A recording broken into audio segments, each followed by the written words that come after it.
Hi, I'm Linda Black White, and I'm the president of the National Federation of the Blind of Missouri, the Ivanhoe chapter. And I've been blind now for 32 years, and I have voted consecutively in every local and national presidential election since I turned 18. But after the age of 35, I had to rely on people assisting me with voting. So it was not until the accessible machines came available that I was able to vote privately and independently. And of course, I had horror stories about my voting experiences before that time, when my father would assist me. And of course, we would run into arguments in the voting booth about who I was selecting. And so I was never so happy when the accessible voting machines became available. I also was a part of the Help America Vote Act committee.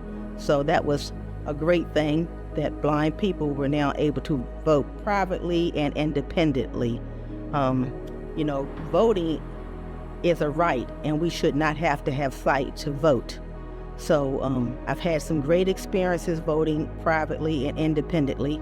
However, I have had some poor experiences when coming to some of our local neighborhood voting polls, where some of the persons working there who have had training, but when not a lot of us persons who are blind or visually impaired come through and use the machines, they kind of forget how to get them in place. So I usually select to go to the Board of Election or to a whole person where they're more familiar with switching them over to the audible mode a little more quickly. And I think we've had more younger people coming on board learning how to operate the machines. So it would make the transition go even smoother and faster for those of us who choose to use the accessible voting machines.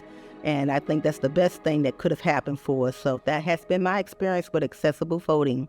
And I love it, and I pray that it never goes away.